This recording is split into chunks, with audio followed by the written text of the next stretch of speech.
Okay, we have started. Welcome, Professor. Welcome, Professor Howard, from all the way in California. And it's a great pleasure to meet you after, I think, almost a decade. We are at least meeting through Zoom. We were at a conference together long back, I think, right, in Los Angeles. And of course, we kept in touch through emails and all. But welcome to Flame University's series on India Studies webinars. This is the 8th session. And today we are really lucky to have you on the occasion of eve of India's, I think it's 75th Republic Day of India. And it's such a great occasion, and to have a scholar to discuss Gandhian ideas we need so badly. I think so urgently we need Gandhi back in our world, I think.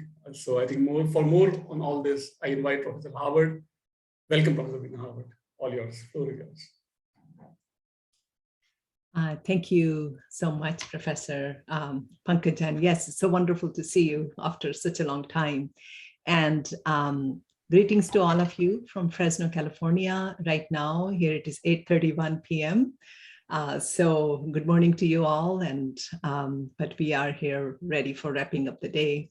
So I'm happy to be here. And seems like this is a kind of a webinar style, so I won't be able to see you, but I'm sure Professor Pankaj will ask you to put your questions in the chat so that we can have a discussion as well. So as Professor Pankaj mentioned, my name is Dr. Veena Howard. I teach at Fresno State University in California, and I'm a professor of Asian religious traditions and a scholar of Gandhi. So it's such a, like you said, on the eve of 26th January, this is the time to really rethink about the lessons of Mahatma Gandhi and what he has offered to us. What I have found as I have studied Gandhi for last almost 2 decades, that more I learn about him, more I study him, the more I feel intrigued by his visionary leadership, his vision, his farsightedness. And of course, some of the ideas might be, some would call outdated or not relevant for today's time. But Gandhi would say, well, you need to experiment with them and think anew. So in today's presentation, I'll get to the questions after my presentation. Thank you for asking that question.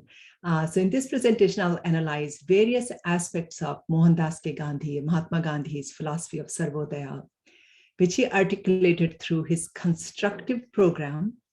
Gandhi, who never accepted the title of philosopher in the Western sense of the term, nor held any official political position.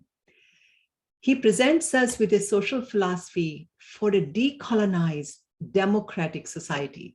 So I think we have to pay attention to here, not just a democratic society, but are we truly free? Have we gotten rid of ourselves from all kind of colonial tendencies? He communicated his vision of Sarvodaya, uplift of all, through the 18 steps of his constructive program. Sadly, what I see in the scholarship, a lot of scholars have talked about satyagraha, ahimsa, and other Swaraj, but they have not really gotten into his constructive program and Sarvodaya. Especially in today's world, right? With there's a pandemic is raging all over the world, and we have so many kinds of unrest. In this paper, I will analyze the historical evolution and various components of the constructive program, including religious unity, interreligious harmony, right? Removal of untouchability. Think about in what ways untouchability shows up, even in the Western world. It's not a Hindu problem, it's an Indian problem, it is a world problem. Economic equality, adult education. He was talking about adult education in 1940s and before.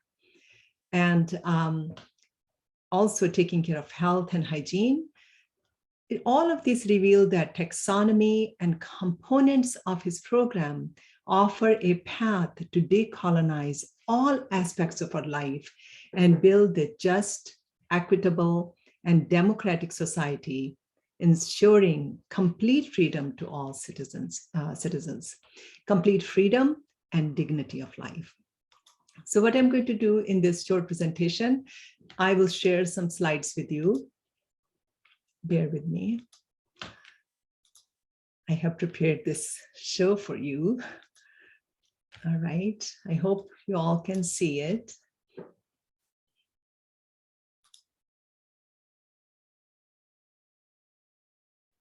Yes, all good, yes. Awesome. All right, so here we began. Gandhi's philosophy of Sarvodaya, moral methods and critical challenges. So Gandhi offers us moral methods, but as we know, we are having trouble in this very complex world to following those moral methods. So I start with Gandhi the Mahatma. And the term Mahatma literally means great soul. Great soul is not the way I see it, the way Gandhi sees it, is not a religious title. It is the one who serves others, is the one who dedicated to the service of others is great soul. So I would like you to keep the definition in mind as we move forward. The great soul is the one who dedicates herself or himself in the service of others. This is the one image that I wanted to share with you. I wish I could see your faces. This was sent by one of our students. And here is Gandhi, it's like a Star Wars Gandhi, and twinkle in his eye and force of, I call it, force has awakened. Force awakens, right? That Star Wars film. And it is called the force of nonviolence. It's called love force. It's called truth force, right? What Gandhi is giving it is much superior than any weapons. And we know so much weaponry our developed countries or our own country has. But the idea of soul force, love force, the force of nonviolence, nonviolent direct action, this is the real force.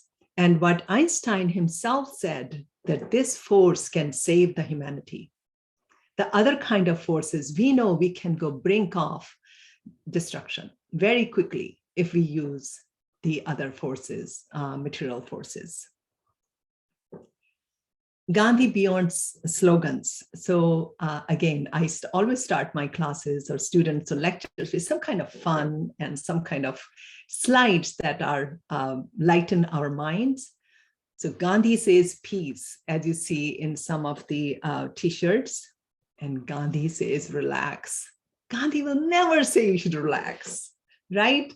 Gandhi is always working. Gandhi is always dedicated to helping others. But relaxing, I don't think that was in his vocabulary.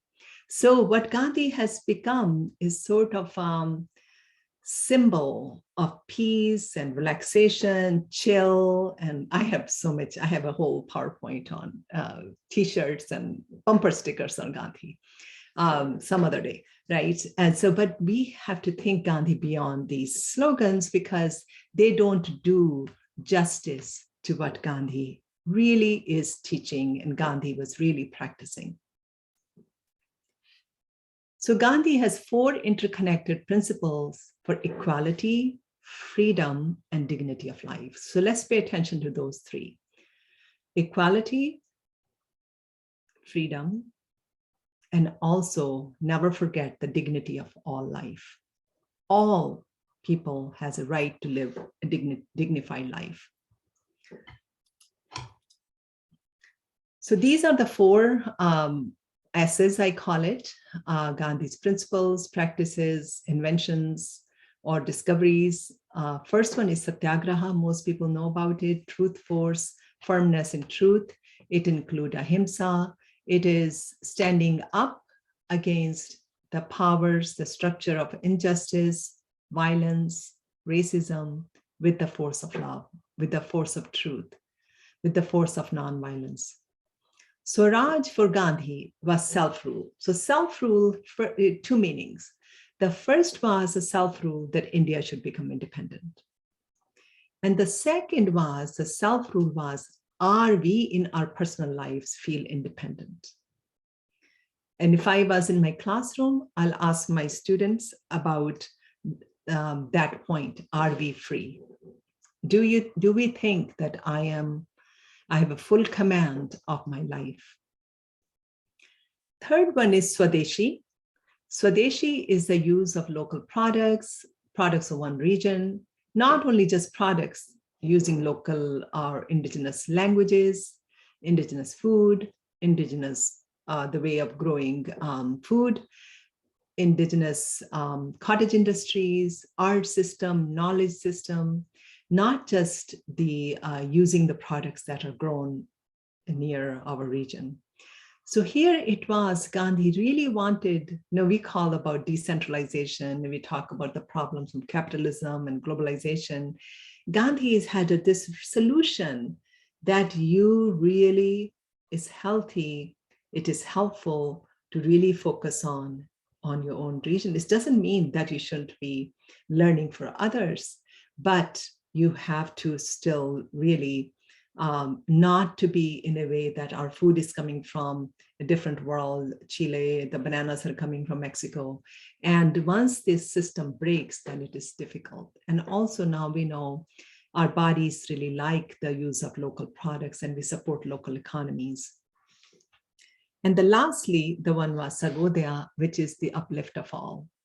Gandhi began talking about it in early, around 1905, 1906, 1907, but he really develops as his ideas evolve over time.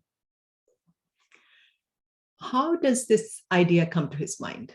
So very interesting, talk about learning from others. Gandhi reads this little book, was given by his friend, is called Unto This Last, Ruskin's Unto This Last, which was a source of Gandhi's philosophy of Sarvodaya. Gandhi received a copy of Ruskin's book in 1904 while he was in South Africa. Gandhi advances the concept of Sarvodaya, which was based on three principles: that the good of the individual is contained in the good of all. Let's pay attention to it. The good of the individual is contained in the good of all. So if everyone is happy, I am happy. And now you can hear that if everyone is doing good, we all are doing good, right? The second is very difficult for people to digest that a lawyer's work has the same value as the barber's in as much as all have the same right of earning their livelihood from their work. I would like all of you to think about this, Gandhi's idea, that a lawyer's work has the same value as the barber's work. And they all have the same right of earning their livelihood from their work. Is it even possible in today's world? So make a note of that. That a life of a labor, i.e. the life of the tiller of the soil and the handicraft man, is life worth living. So it is not that, oh, they're doing menial labor and they are, what are you going to be? Are you going to be just a laborer? Or are you going to be in advancing our career as our culture has set us up? And what he's saying that work is valuable. We cannot eat lawyer's work. We can only eat what's food tilled in the soil, right? We can't have, a professor can't feed you, doctor can't feed you, shopkeeper can sell goods, but somebody has to work in the soil. So it's very interesting that how he is thinking about the dignity of work and right to earn respectable living for all. So what he does, he in his preface to Sarvodaya, he translates the book under this book under Sarvodaya and paraphrases it, but he changes, it looks for changing the paradigm. What he says, people in the West generally hold that it is a man's duty to promote the happiness, prosperity that is of the greatest number. Happiness is taken to mean material happiness, exclusively that is economic prosperity. If in the pursuit of this happiness, moral laws are violated, it does not matter much. If I can get a bunch of stuff, and in the process, I have to take some shady routes, it's okay. And then he says, again, as the object is the happiness of the greatest number, people in the West do not believe it to be wrong if it is secured at the cost of the minority, right? And now we talk about, Occupy Wall Street movements, and, even today's world, there are a lot of conversations are going on. How much is enough? The consequences of this attitude are in evidence in all Western countries. So he's really is taking on the modern civilization and what's going on, why we are running after material things on the expense of the minorities and the most of the world, rest of the people. Quite interesting that even yesterday's 60 Minute, there was a show, as some of you might know, and the Walt Disney's, I think, granddaughter, who owns the Walt Disney, Disney World, Disneyland, and he said, what I'm going to do with these billions? Why are we making that much kind of money? Why can't we give it to others, or we can have other ways of, why can't we just put a cap on how much is enough? So it was quite interesting to see the conversations that are currently going on.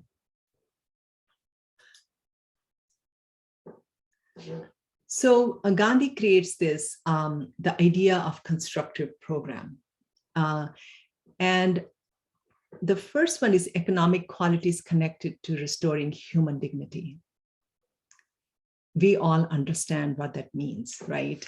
The upliftment of the entire person through societal transformation. The society has to be transformed as well. So Vinoba Bhave, some of you know that name. He was Gandhi's disciple, follower, very good student, associate. And he tries to use Sarvodaya in the land gift movement. I'll just give a snapshot of that for you. So at 1922, Gandhi begins really thinking about the constructive program, the vision of upliftment of all based in or on nonviolence. So here's some of the aspects of his constructive program. Think about the relevance for today's world. First one is communal harmony. Communal harmony is, so any questions? So I'll take it right after our presentation. Okay, hold on to your questions and comments, and we'll discuss that, okay? Communal harmony is the, again, interreligious harmony that we are, think about the modern day problems. How many are arising from the religious, and religious, just not trusting others, the people of different religions, and having kind of not very friendly feelings about them. Khadi, which is spinning, which people sometimes, oh, Khadi, what are we going to do? Khadi. Khadi really represented that physical labor and also use cottage industry. Not necessarily, he wanted people to do something and feel good about. And now if you buy a cotton clothes, they're so expensive because we say hand spun clothes, because it's very hard to do for people. Machine is much easier. Village industries, he wanted to really focus on village. And the Prohibition, didn't believe in that people should stay away from any alcohol and other drug substances. Removal of untouchability, that was really high on his list. Village sanitation. As we all know now, even with COVID, and how important the sanitation is, not only the village, but all over our cities as well. Equality of women. He was talking about equality of women when the women, even the United States and the Western world, were fighting for the right to vote. Adult education, of course, all of these things are filled with complexities. All of these ideas are being questioned by some of his associates. Rabindranath Tagore took him on his Khadi idea. So, so what do you think? We should just spin?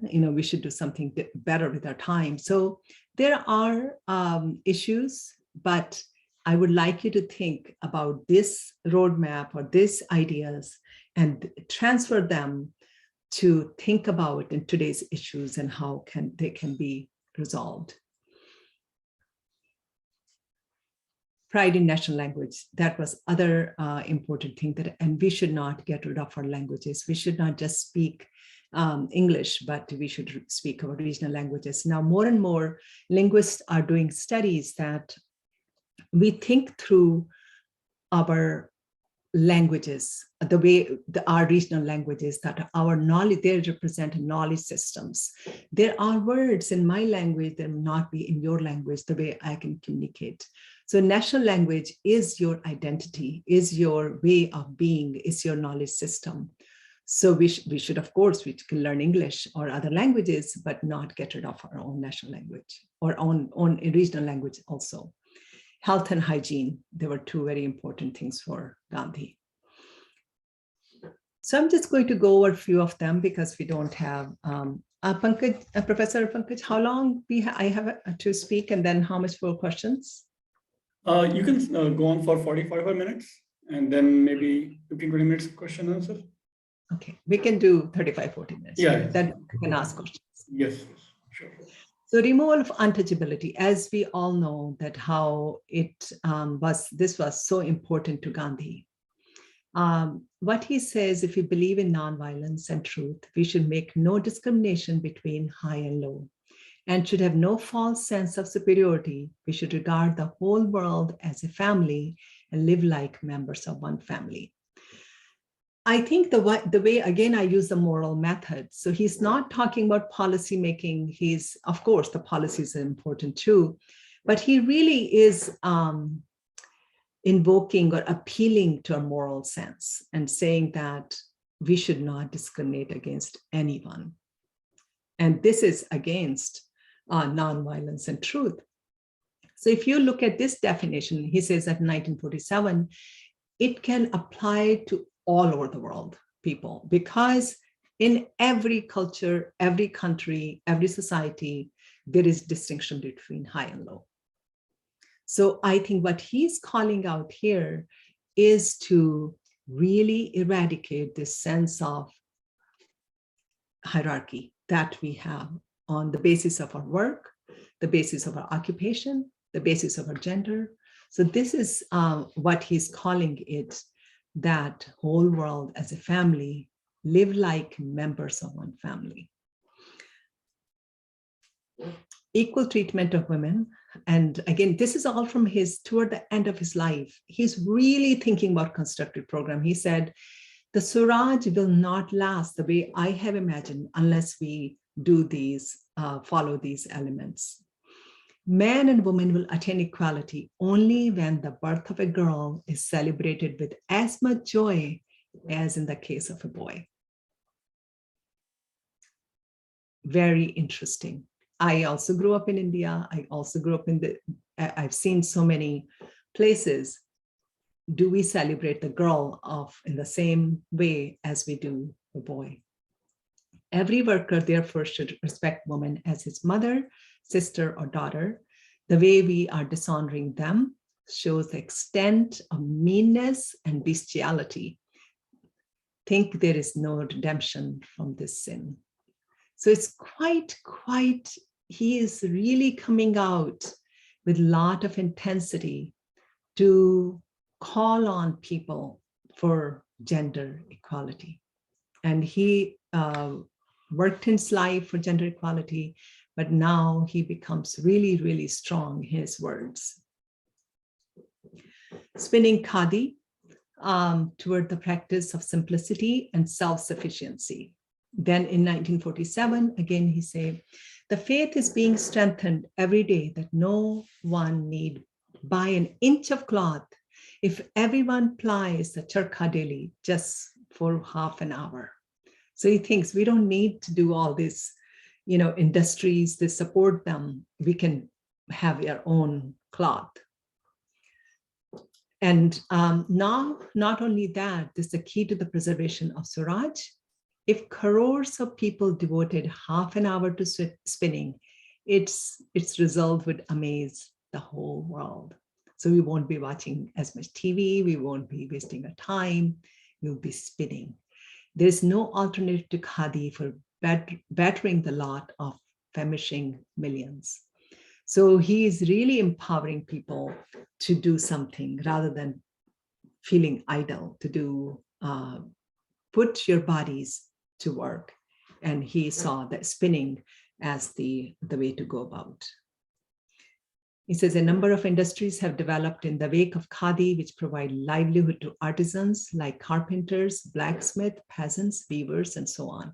So he is not just thinking about personally spinning Khadi, he's looking at the bigger picture of cottage industries. And he's saying that we support one another. If you take one, then we take others. So we need to support other industries as well. Communal harmony, condition for societal flourishing. We know when religions fight, religious people have distrust, what happens? We all know that. So here he said there are innumerable communities like Hindus, Muslims, Parsis, Sikhs, and others in India. And unless all the communities are united, we shall continue to be weak and sickly. That is to say, we shall remain slaves, and even if we achieve independence, there will be no happiness in it. So this is again 1947. He is really calling out people to really see the humanity of one another rather than fighting on the name of religion. And he redefines religion for himself. Even though he calls himself Sanatani Hindu, he has this very broad idea of what a Hindu is. So now here I want to really talk about disease and collective responsibility because of the COVID-19. And this is not from his the Sarvodaya plan, but I just wanted to interweave that, but it is upliftment of all. So when 1905, when plague broke out in South Africa, Gandhi assumed leadership to fight the disease. In an article, Our Duty, he underscores how loss of some lives affects the entire community. So it's not like today, the news, 2,000 people died in the United States today because of coronavirus. He says, this is our loss. This is everyone's loss, not out there. And he underscores how loss of some lives affects the entire community. It is quite obvious that when plague breaks out amongst us, it is clearly leads to loss of life, more than it means to blow to the whole community. So think about individual versus the collective, that if I am alive, that's not enough. Everyone should have good life and be alive. Then Gandhi, what instructions he gives? One should keep one's house scrupulously clean, right? Sanitation, every house or room should be well lighted and well ventilated. One should sleep with the windows open, the clothes worn by day as well those used during the night should be kept clean. The food taken should be light and simple. Lavish dinners and feasts should be stopped. Right now, all the restaurants were shut down because, again, social distancing, so to speak. Lavatories and urinals should be kept clean. The floors and other parts of the house should be washed clean, and so on. No article from an infected place should be put somewhere else. How meticulously Gandhi is trying to tell us. More than 2 persons should not sleep in a room of normal proportions. So again, social distancing. And today, again, the news was in the New York Times article, why Japan has so less COVID cases, because Japan was doing exactly what Gandhi was telling us. And he took the responsibility of nursing plague victims. And in his autobiography, he writes a chapter, Black Plague I, and in it he says, it was a terrible night, that night of vigil and nursing. I had nursed a number of patients before, but never any attacked by the Black Plague. To give them their doses of medicine, to attend to their wants, to keep them and their beds clean and tidy, and to cheer them up was all that we had to do. So here you talk about Sarvodaya. He's really dedicating his own life to helping others. Disease and isolation. He offered cautionary advice when the 1904 plague threatened the Natal area of South Africa. The slightest sickness, especially fever or pneumonia, should be attended to without any delay, not waiting, right? I mean, we say why our response was so slow. If necessary, report to the authorities. There is perhaps too much laxity in dealing with such sickness. We should also ask them to completely isolate all such cases so that the risk of infection may be minimized. He was not a doctor, right? But he really nursed people in the he liked nursing. He really enjoyed helping others. And you see his knowledge of, and he read a lot about health and hygiene, wrote 2 books, Key to Health and Guide to Health, about natural cure, etc. And the village sanitation, of course, or because the water was not clean, the sewer was not clean. He said, so long as enough attention is not paid towards sanitations of villages, the inhabitants will never have purity of heart, and their condition will be symbolized by the garbage dumps on finds in the village. So he was quite upset about the filth and the garbage in those places, and the municipalities were not helping. So, difficult question of prohibition. But he was saying that intoxicants have impoverished us physically as well as economically. Ours is not a cold climate where drinking of alcohol may be necessary. So he's recognizing that in some countries you can drink alcohol, but not in India. But if you look at the alcohol use, I was just doing some research, the alcohol use with the COVID-19 last 2 years has gone up higher because people are bored, people are coping with a lot of stress and all kind of things. So it's quite interesting to see the juxtaposition. He was also very much into, as you know, diet control. What he says, most doctors admit that 99% of human beings eat more than it's needed. Indeed, this is fact of everyday experience and does not require to be proclaimed by any doctor. There's no fear at all of men ruining their health by eating too little. So you can eat too little, but not too much. And too great need is for a reduction of the quantity of food that we generally take. Sorry. Somehow got it wrong.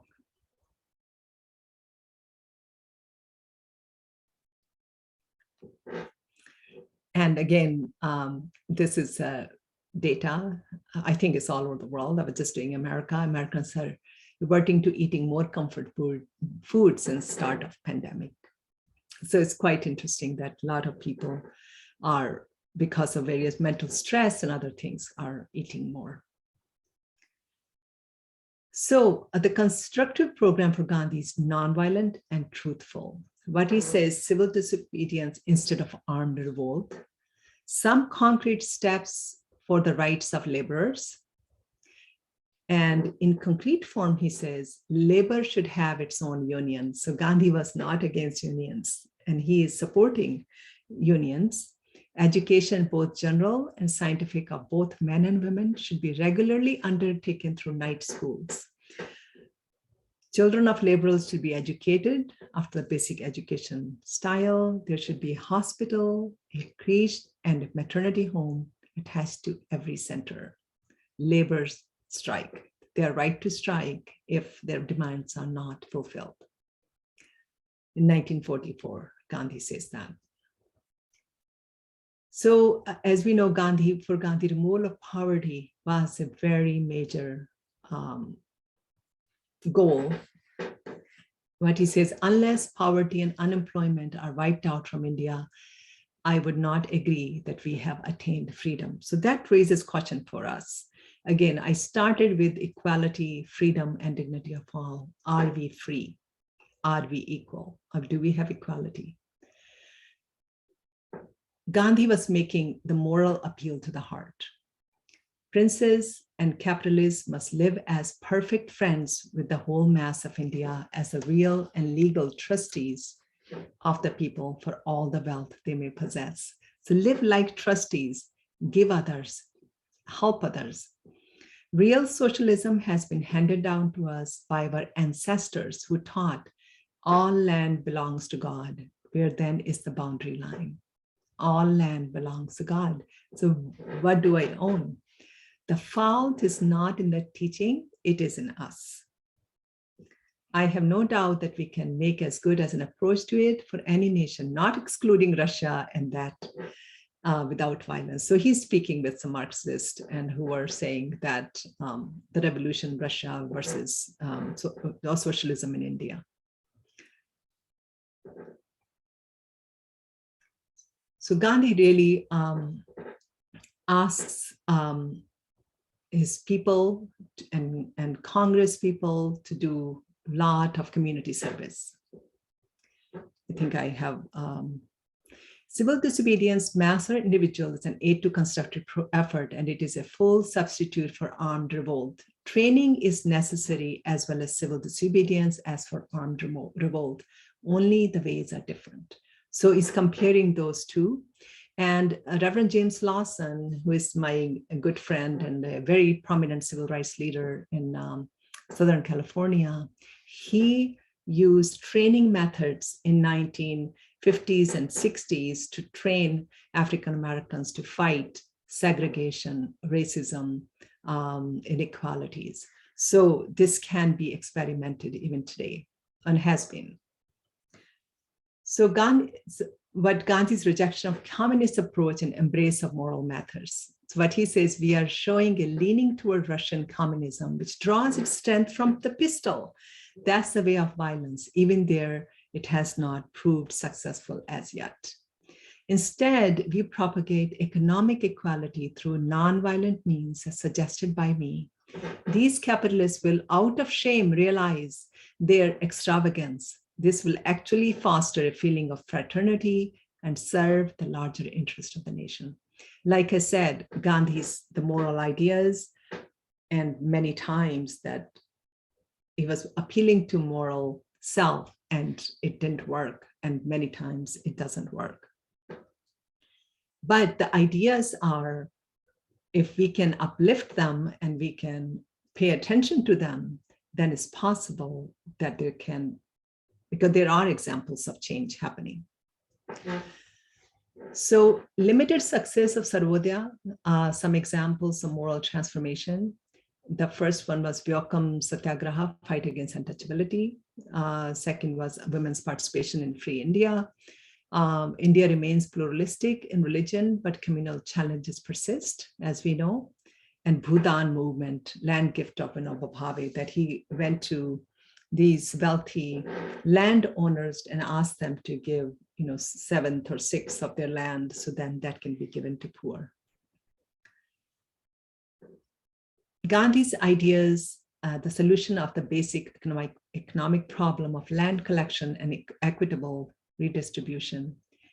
Contest between the ideologies of Gandhi and Marx, the Bhutan movement offers a revolutionary alternative to communism as it is founded on human dignity. So millions of acres were given to land when Vinoba Bhave was going village to village, asking people, rich landowners, to give gift of land. So the movement attempted to persuade wealthy landowners to voluntarily give a percentage of their land to landless people. He termed the movement Antioder, meaning uplift of the last. And he walked all over India on foot. So the critical challenges of Gandhi Sarvodaya are concrete manifestation of spiritual virtues, requires trust in human goodness, utilizes moral methods of civil disobedience and non-cooperation, voluntarily adherence to simplicity, moral leadership,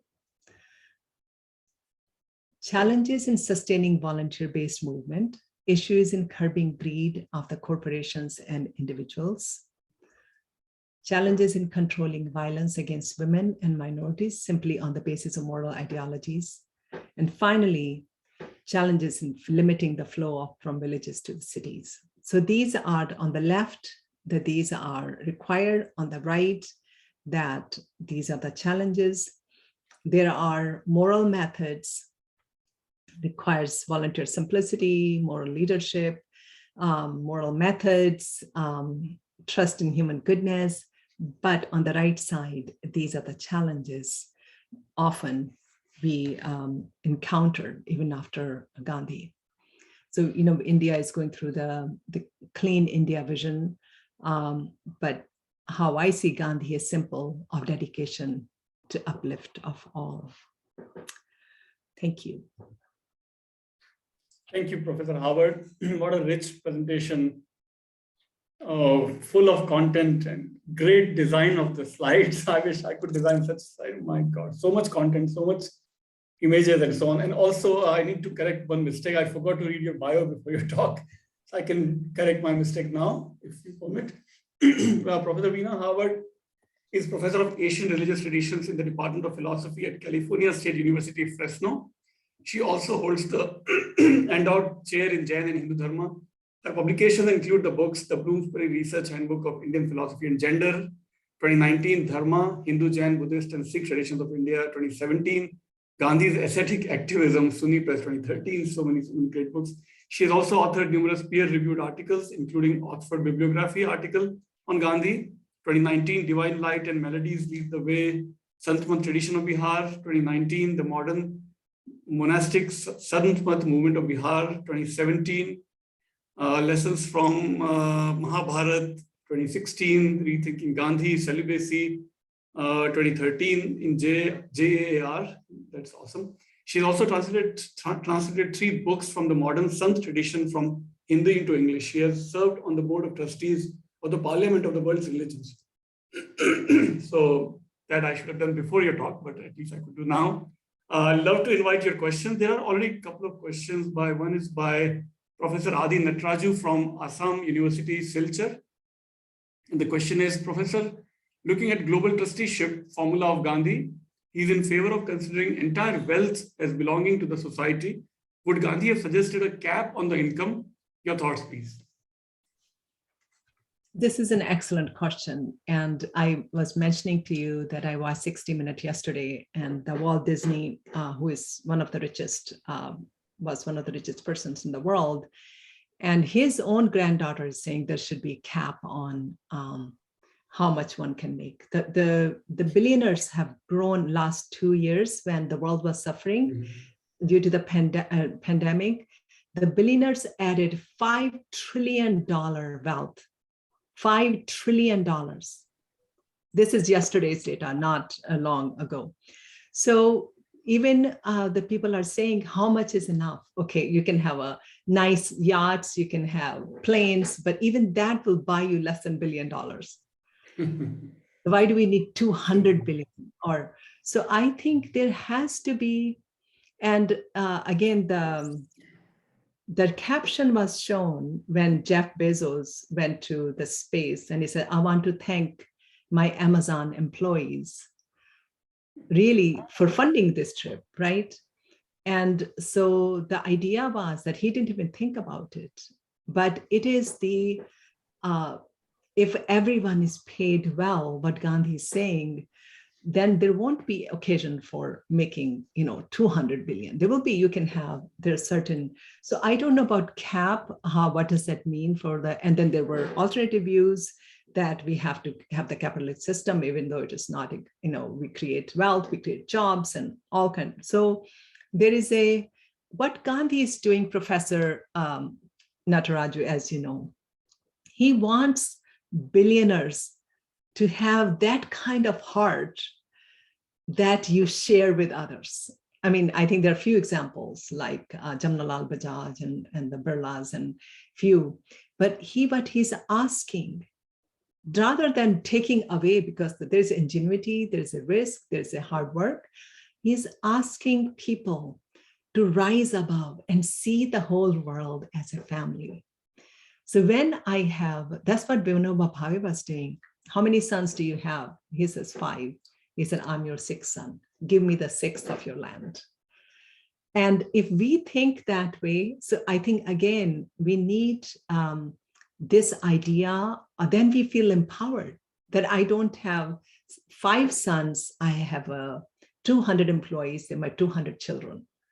So how will I treat my 200 children if I have money? I'll give them a lot. I'll give them happiness. I'll give them all. So what he's trying to do, even though we may say the moral methods don't work, but Gandhi's ideas are worth noting, worth noticing, and creating narratives which empower both sides, rather than when we write a check to government, it hurts because we don't know where the money is going.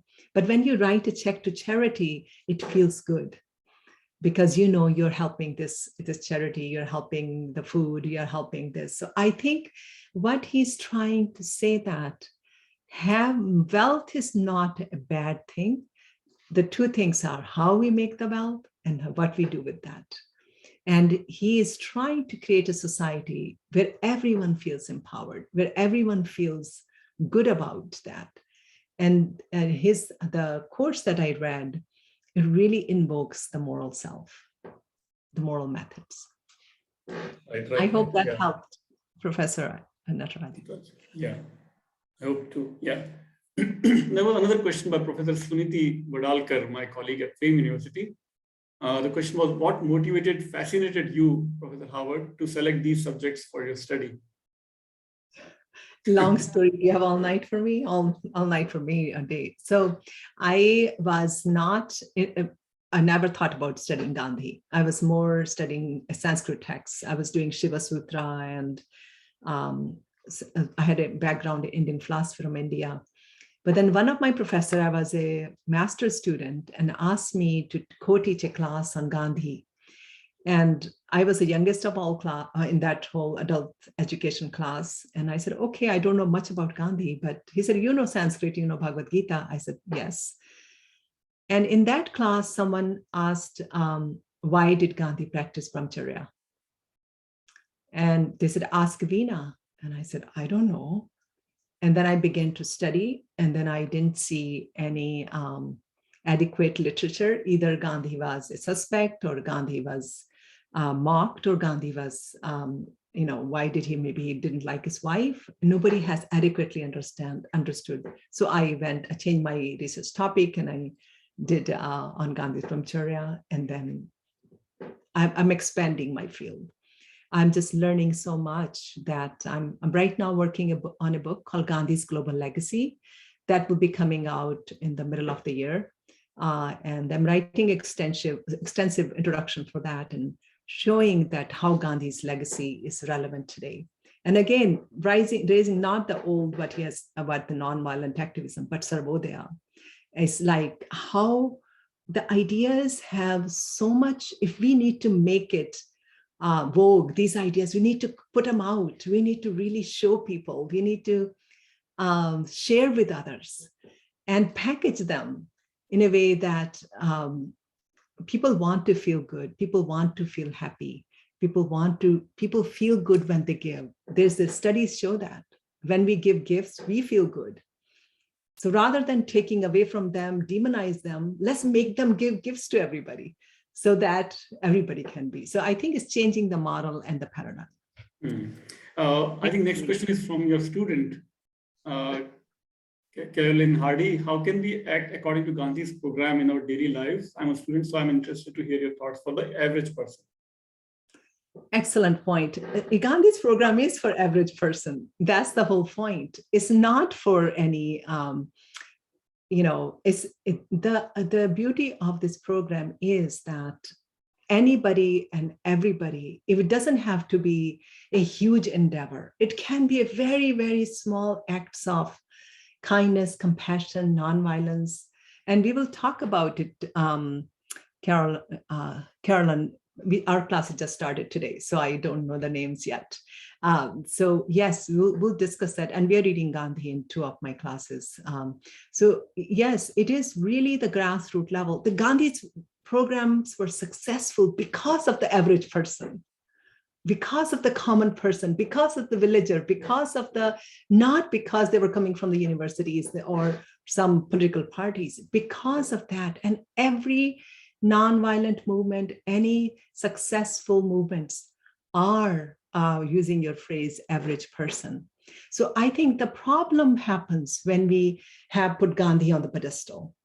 Oh, he's Mahatma Gandhi. How can we be like that? Right? I mean, we need to bring that out and just say, you know what, look at his life.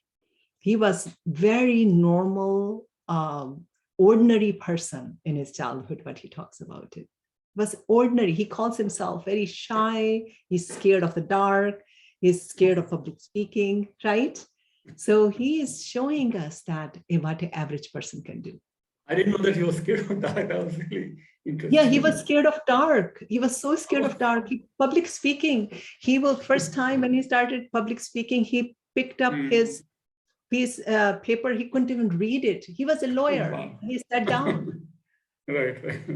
So, but where he came so far. Yeah. All right. Next question is also from one of my colleagues here at Flame, Professor Amit Anurag. Question is, Professor Howard, the Hindu idea of liberation is largely individualistic, but for Gandhi, who is a devout Hindu, liberation is always collective. How will Gandhi reconcile his Hindu beliefs with his idea of liberation? Oh my God, Professor Anurag, you have $1 million question, and you should read my book, Gandhi's Ascetic Activism. So if we are, you're absolutely right, it's the individual liberation, right? Swaraj and moksha. But for Gandhi, is the Atman is interconnected with everyone. My Atman is interconnected with you and you and you. If I am doing well, you are doing well. If you're not doing well, I'm not doing. So he takes the idea of the Hindu idea of liberation, individualistic liberation, to spins it in a way that it becomes a collective service, through karma yoga, through helping others, through devotion to the all beings. So he doesn't transcend the Hindu tradition.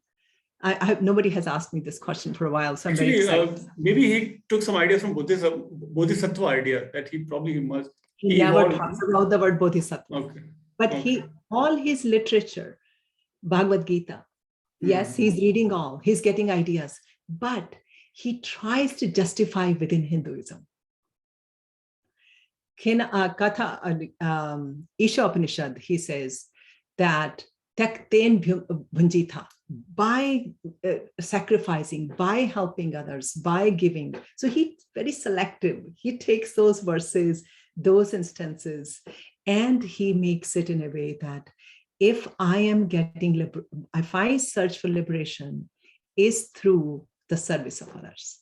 Mm-hmm. If you have same divine Brahman or Atman, if I serve you and see God in you, then I am telling myself. Yeah. So it's very, very fascinating how he connects Swaraj with personal liberation and political freedom.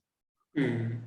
And the service of the society. So you're right, I think, Dr. Anurag, that he's very creative, but he's not the only one. Swami Vivekananda was doing the same thing. Yeah.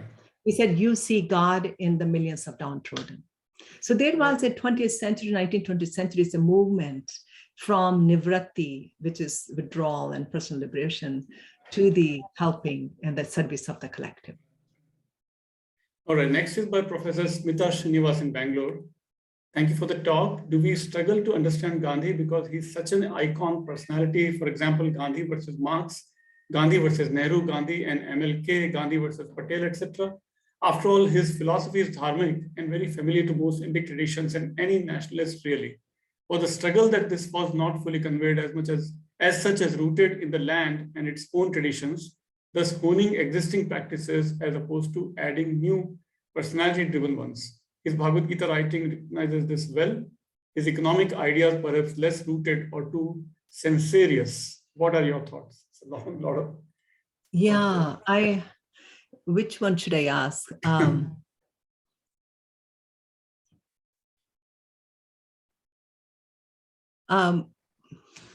Dr. Srinivas, can you just give me one line out of all this very interesting writing? We can stay back and talk if you like. What do you want me to address out of this very complex question? So his Bhagavad Gita writing addresses this, addresses what? I think his economic ideas are not, okay, let's see what she says. The dharmic roots of Gandhian thought doesn't translate well to his economic work. Ah, okay, thank you. So why do you think it does not translate into economic work, dharmic roots of it? Dharma is the sacred duties. Dharma is the right obligation. Dharma is to service of others. Dharma is, so you're talking about the four dharmas, dharma, artha, kama, moksha, or dharma as the broader principle of serving others, the dharma. To me, when I study dharma traditions, dharma means that which sustains, that which upholds. So my point will be any economic system that is sustainable is dharma. Any economic system that is non-exploiting is dharma. Any system where it takes care of all people equally is dharma.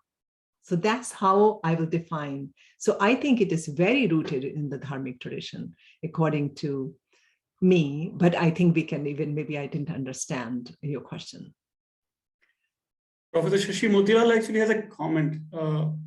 She's from Delhi University, probably you also know her. In my opinion, she's saying, in my opinion, we find it hard to accept Gandhian thoughts because we tend to rationalize more and have less reliance on faith and trust. Yeah. And I think there is kind of trust, what I said, just showed in my slide, that the human trust in human goodness, trust in, and I think there is a kind of, you're absolutely right, there has to be some kind of, and you're right, I mean, I know what you're trying to say, that it is very difficult for us human to be what he's trying us to be, trying us to act, because we suddenly see the differences of categories of religion and people, and oh, he's going to cheat me, or he's going to do this to me, and now he's going to take more from me. And we are, can we be Gandhi like, rooted in Dharma? So yes, I can understand. So that is the problem. I mean, I agree, that's the problem, but not the problem that, according to Gandhi, we can all solve that problem by adhering to the more trusting, more kind, more compassionate, more caring environment. So I was today in my class, I did a little exercise. I said, what two values do you hold valuable in your life? Just to students. And most of them said honesty, integrity, honor, respect. I mean, here we are in the United States. I said, it's not the virtues that are only for any one culture. We all want to be that. So I think you're right that we need to make this leap to the moral compass instead of distrust and what you call the word rationalization or suspicion. Next is, I think, by two actually from your students, Howard, by Maria Cushing. Thanks, Dr. Howard. Can you share how or if Gandhi was influenced by colonization or colonization impacted his own horizon? Mariah, thank you for being here.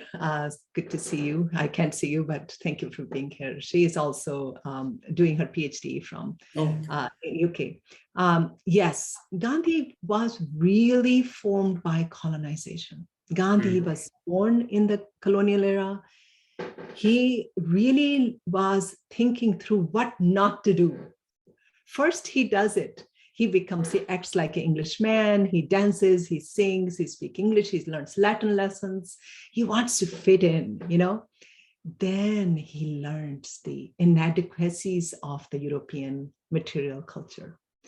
So that's a great question.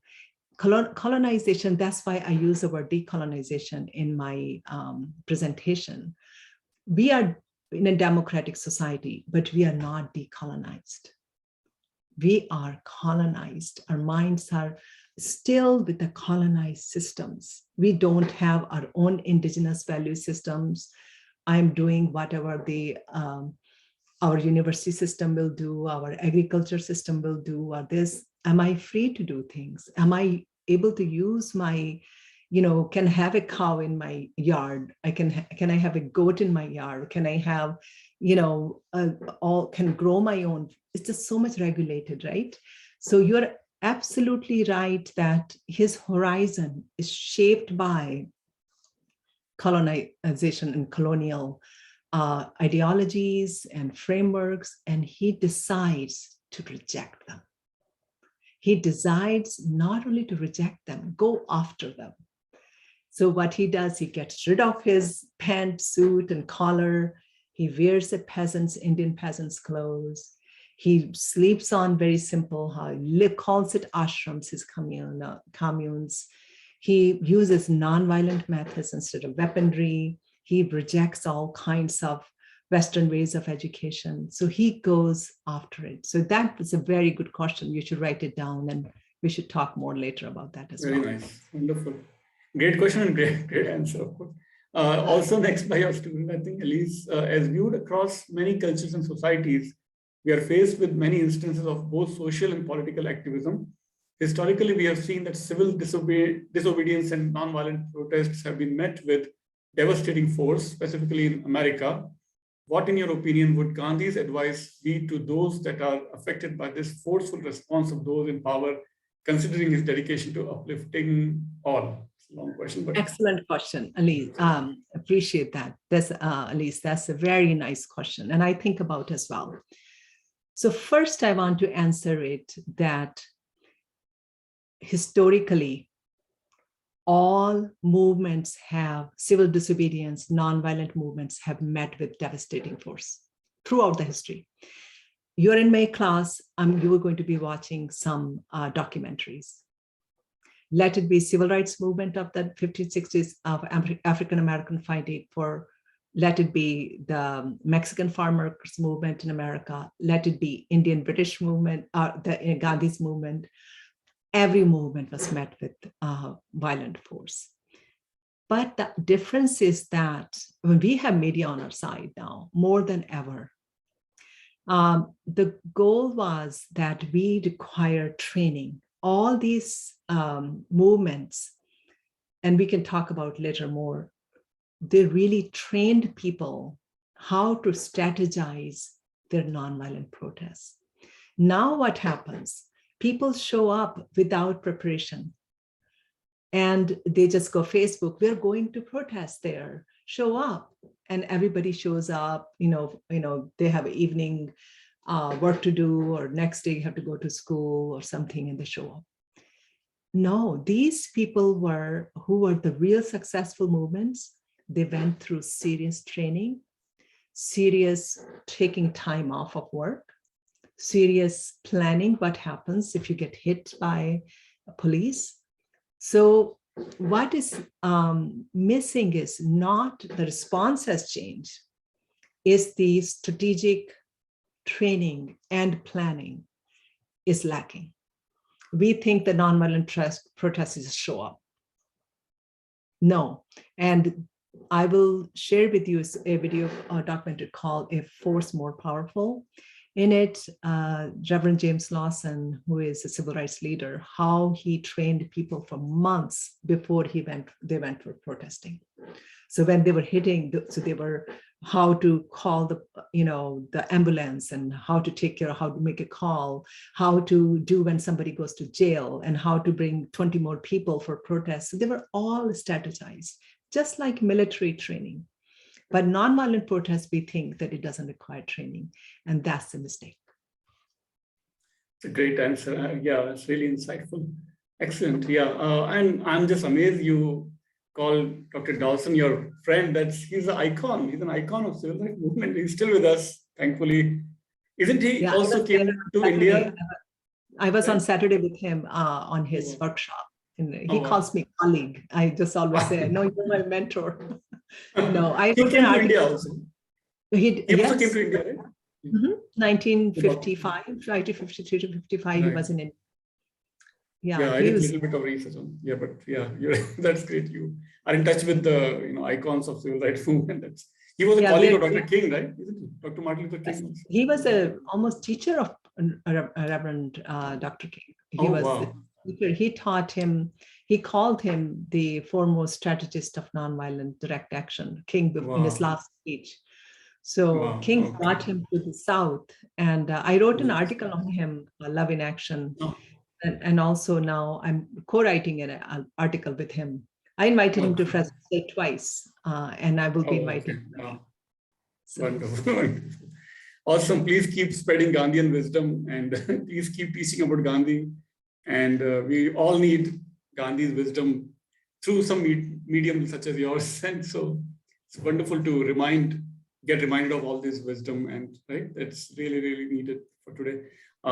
We don't see any more questions, and I can only thank you, and I cannot thank you enough for sharing your time and your research, and hope we'll meet again at some other similar forum, and we'll learn more about Gandhi from you.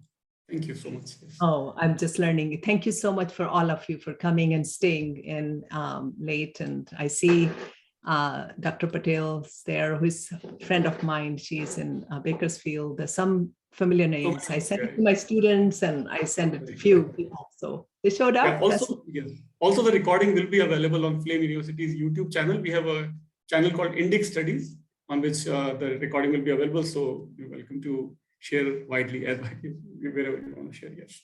Thank you again, Professor Howard. Thank you so much. Appreciate that, Dr. Jain. Thank you. See you. Bye-bye. Thank you.